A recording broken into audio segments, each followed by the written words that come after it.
निमिया के जड़िया तीतैया लागे शीतल बेअर बहे ताही तर रोवेली कवन बेटी नए नासे निरढरे ताही तर रोवेली कवन बेटी नए नासे निरढरे के कर रोवबु पाएर धई के करा से गले मिली के करा से रोवबु चले के बेरिया मिल न कठिन भइले के करा से रोवबु चले के बेरिया मिलन कठिन भइले पापा के रोवबु पाएर धई मम्मी से गले मिली सखी सब से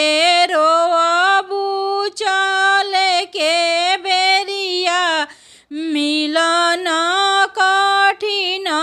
भइले सखी सब से रोवबु चले के बेरिया मिलन कठिन भइले चाचा के रोवबु पाएर धई चाची से गले मिली बहनी लोग से रोवबु चले के बेरिया मिलन कठिन भइले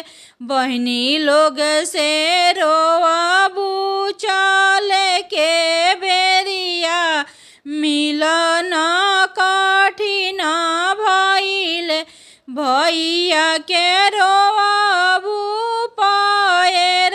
धई भाभी से गले मिली सखी लोग से रोवबु चले के बेरिया मिलन कठिन भइले सखी लोग से रोवबु चले के बेरिया मिलन